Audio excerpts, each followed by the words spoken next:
Hi students, I hope you all are preparing well for your board exams. So today we will do some of the last year questions of alcohols which I have not done in the yesterday's video, and after this video we'll move on to the next topic, phenols and ethers. Okay, so to start with, this is a question which I have seen that it has been there in 2017, in 2020. तो ये जो question है थोड़ा repeat हुआ है, तो आप देख सकते हैं it is in 2 marks in ISC for year 2017 for 2020 और ये अलग अलग पैटर्न्स में आया है. Give one chemical test to distinguish propan 1-ol and propan 2-ol और they have written it as ethyl alcohol और आइसोप्रोपाइल अल्कोहल और इथाइल अल्कोहल और secondary propyl alcohol. All of them have same meaning and same answer. इसमें हम क्या बोलेंगे, ये मैंने आपको कल भी करवाया था. तो इसमें सिर्फ सीधा हमने ल्यूकस रिएजेंट पे बात करी थी, जिसमें हमने बोला था that ethyl alcohol will not give any turbidity on reacting with Lucas reagent. इसके साथ नो टर्बिडिटी, ये मैं बहुत बार करवा चुकी हूँ आपको. ठीक है, आइसोप्रोपाइल या फिर सेकेंडरी प्रोपाइल अल्कोहल और propane 2-ol both have same meanings. ठीक है, this on reacting with isopropyl plus Lucas reagent gives turbidity in 5 minutes, है ना. ये हम ऑलरेडी डिस्कस बहुत बार कर चुके हैं. Moving on to the next question. So ethyl alcohol is CH3CH2OH is treated with thionyl chloride SOCl2. ये equation हमने प्रिपरेशन ऑफ हेलो एल्केन्स में पढ़ी थी चैप्टर 10 में. ठीक है, बट ये लास्ट ईयर क्वेश्चन जो मेंशन है ये इसमें गिवन है, तो बेसिकली पता नहीं चलता है कौन से चैप्टर का कौन सा क्वेश्चन है. ठीक है, सब मिक्स हो जाता है ऑर्गेनिक में. तो इसमें क्या होता है, हमारा हेलो एल्केन्स बनता है ना, CH2Cl. और इस इक्वेशन को मैंने इंपॉर्टेंट कहा था, क्यों कहा था, क्योंकि ये प्रिपरेशन में जो एक्चुअल प्रिपरेशन होती है ना उसमें बहुत काम की चीज़ होती है, क्योंकि इसका जितना भी बाय प्रोडक्ट है वो एक गैस है. कौन कौन से बाय प्रोडक्ट्स होते हैं, SO2 गैस और HCl gas, both are in gaseous form. तो क्या होता है, बाय प्रोडक्ट सारा उड़ जाता है, हमको सिर्फ मेन हमको प्रोडक्ट बना मतलब मिलता है. तो इसका जो प्रिपरेशन होता है ये इस तरह से बहुत आसान हो जाता है. ठीक है, so talking about the question, next question. Here they are asking write the chemical equation for esterification.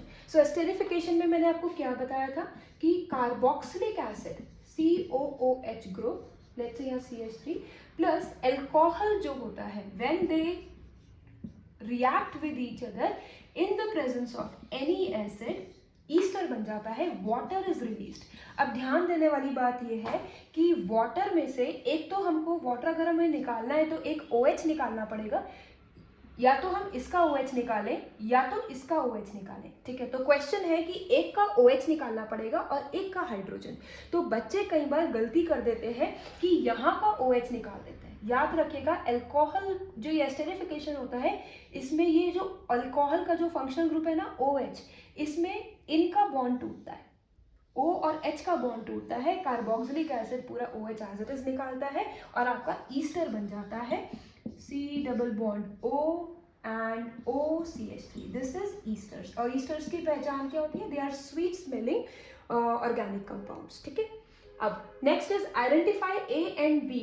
Alcohol in the presence of copper is heated to give A, dilute NaOH on reacting with dilute NaOH to gives B. Ethyl alcohol CH3CH2OH. Can I write this ethyl alcohol as this? On treating with copper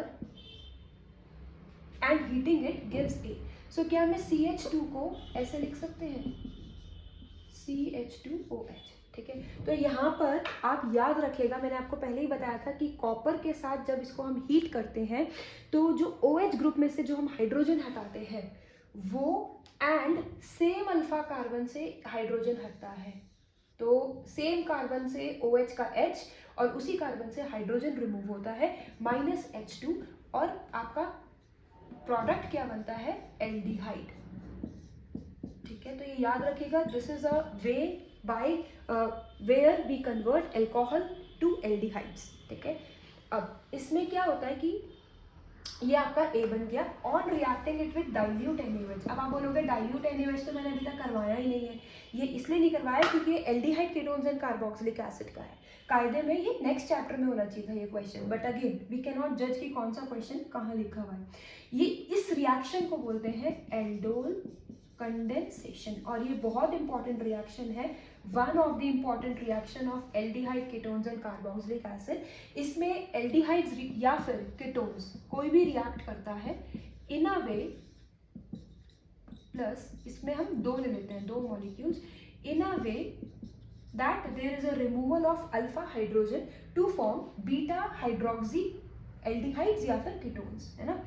CH3C double bond O, नहीं यहाँ पर आ जाएगा single bond OH, ठीक है, single bond OH, फिर CH3C double bond O, ठीक है। इसको बोलते हैं एल्डोल कंडेंसेशन। इसकी डिटेल्स ज़्यादा हम एल्डिहाइड एंड कीटोन में पढ़ेंगे। एक चीज़ मैं आपको यहाँ बोलूँगी, आपको ये चीज़ याद आया कि कॉपर में हमने सेम कार्बन से अल्फा हाइड्रोजन और सेम कार्बन से OH का H रिमूव किया था। नाउ एक क्वेश्चन मैं आपको देती हूँ कि ऐसी कौन सी रिएक्शन थी जिससे हमने इसका तो OH और बीटा का हाइड्रोजन रिमूव किया था, वो आप मुझे बताइए, ठीक है। और उसी के लिए हम मूव ऑन करते हैं to the first one. Give the mechanism of acid dehydration of ethanol to yield ethene. So देखिए हियर इथेनॉल से हमको इथीन में कन्वर्ट करना है। इसका डिहाइड्रेशन का मैकेनिज्म मैं आपको बताती हूँ। ये आपको याद हो तो कॉन्सेंट्रेटेड H+ या H2SO4 की प्रेजेंस में हम करते हैं, ठीक है। तो इसका मैकेनिज्म हम कैसे करते थे? स्टेप 1 में क्या होता है, in the first step alcohol जो है CH3CH2, इसका जो ऑक्सीजन है it has lone pair of electrons and H+ ion will react on it, ठीक है, will attack on it. H+ ion will attack on it, giving CH3CH2 and oxygen with 3 bonds, making it a positively charged and a bit unstable, ठीक है। In the next step, अब ये क्या करेगा, जो oxygen है, अच्छा इसमें CH2 को हम इस तरह से लिख सकते हैं H and H। यहाँ पर अब क्या होगा, अब यहाँ पे क्या होगा कि ऑक्सीजन को अपना पॉजिटिव चार्ज हटा के वापस इलेक्ट्रॉन्स चाहिए, तो oxygen will break this bond, ठीक है, और and will leave a carbocation, ठीक है, ये CH2 with a positive charge.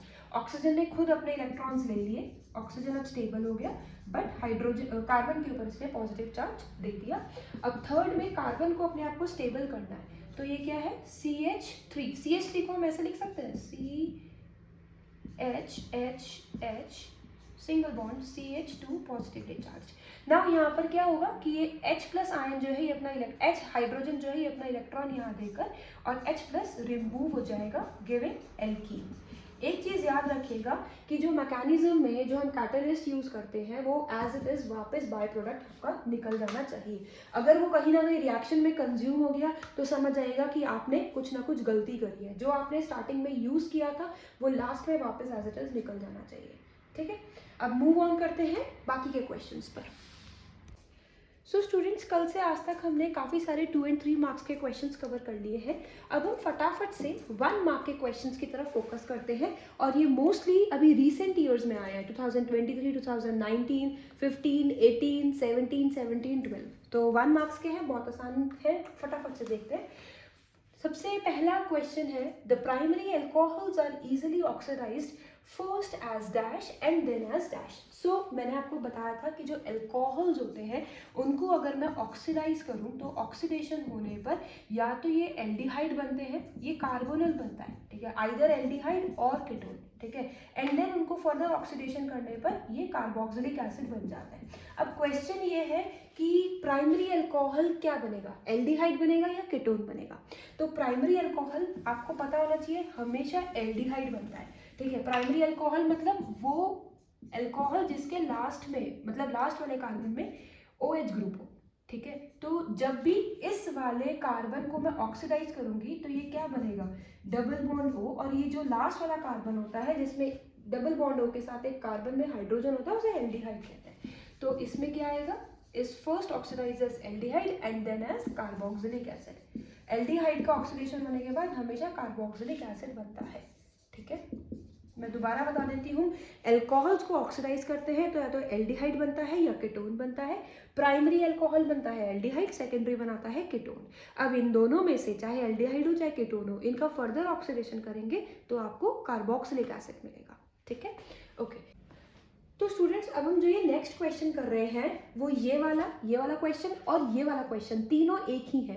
2017, 2015, 18 and 2019 all 1 mark, तीनों में सेम ही इसका सॉल्यूशन होगा, बस लिखने का तरीका अलग हो गया। और इस तरह का क्वेश्चन अभी हमने 2 मार्क्स में भी किया था। ठीक है, तो देखिए क्या है, थोड़ा इंपॉर्टेंट हो गया। एसिटल्डिहाइड को हमको प्रोपेन 2-ऑल में कन्वर्ट करना है। Acetaldehyde is the smallest aldehyde,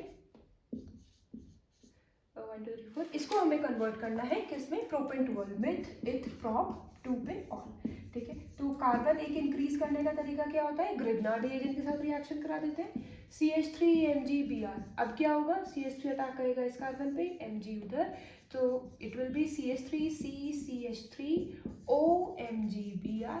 यहाँ पर अगेन मैं वाटर के साथ इसको अब हाइड्रोलाइज करवा दूंगी, तो आपका बाय प्रोडक्ट क्या बन जाएगा, बाय प्रोडक्ट आपका बन जाएगा MgBrOH, MgBrOH, और बचा क्या, CH3C CH3 CH3CH CH3 और O के साथ जुड़ जाएगा H। तो ये आइसोप्रोपाइल अल्कोहल आपका हो गया, या प्रोपेन 2-ऑल आप बोल सकते हैं। तो ये क्वेश्चन का सॉल्यूशन आ गया। अब ये क्वेश्चन में देखिए क्या लिखा है, when acetaldehyde is treated with Grignard reagent followed by hydrolysis the product formed is question mark. तो वही क्वेश्चन आ गया, ये कह रहे हैं कि एसिटल्डिहाइड को जब हमने ग्रिग्नार्ड रिएजेंट के साथ रिएक्शन कराया फॉलोड बाय द हाइड्रोलिसिस, तो प्रोडक्ट क्या बनेगा आपका, प्रोडक्ट आपका ये बनेगा propane 2-ऑल।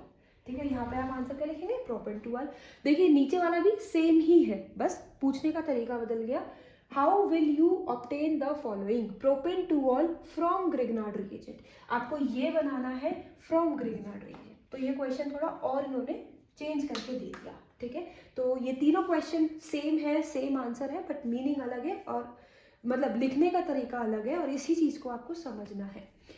Now first is, why do alcohols possess higher boiling point as compared to corresponding alkanes। क्यों बॉइलिंग पॉइंट होता है, क्योंकि इसमें हाइड्रोजन बॉन्डिंग होती है। ठीक है, अगर मैं आपको बनाकर दिखाऊं, रीजन इसका, one is their polar nature, ठीक है, and the other is hydrogen bonding. Hydrogen bonding की वजह से इनका बॉइलिंग पॉइंट ज्यादा हो जाता है, ROH। ठीक है, इसका दूसरे ROH के साथ आपका क्या आ जाएगा बीच में, इस ऑक्सीजन और इस हाइड्रोजन के बीच में जो बॉन्डिंग होगी उसको बोलते हैं हाइड्रोजन बॉन्डिंग। ठीक है, ये स्लाइट नेगेटिव, ये स्लाइट पॉजिटिव, ये स्लाइट नेगेटिव, ये स्लाइट पॉजिटिव, जिसकी वजह से इनका हाइड्रोजन बॉन्डिंग जो होता है, intermolecular force of attraction which is one of the strongest force of attraction, वो लगता है और ये ये इसका बॉइलिंग पॉइंट ज्यादा हो जाता है। ठीक है, give balanced equation for 1 butanol and hydrogen chloride. तो butanol, meth eth prop but, 1 पे ऑल। ठीक है, CH3 CH2 CH2 1 2 3 4 CH2OH plus HCl के साथ क्या होता है बताइए आप मुझे, HOH रिलीज हो जाएगा और हेलो एल्केन बन जाएगा। ये जो हमने रिएक्शन पढ़ी थी, ये हेलो एल्केन्स के प्रिपरेशन में पढ़ी थी, इफ यू रिमेंबर। इसमें हमने ये लर्न किया था कि हम कैसे एक अल्कोहल से क्लोरो मतलब हेलो एल्केन बनाते हैं। ठीक है, सो ये मैंने 1 मार्क्स के क्वेश्चंस भी कवर करवाने की कोशिश करी है। This is all for today students. आपके एंड से मुझे कुछ लगता है कि कोई क्वेश्चन मिस आउट हो गया हो, do let me know. Tomorrow we will do phenol and will try to come on ether as well. Thank you students, bye.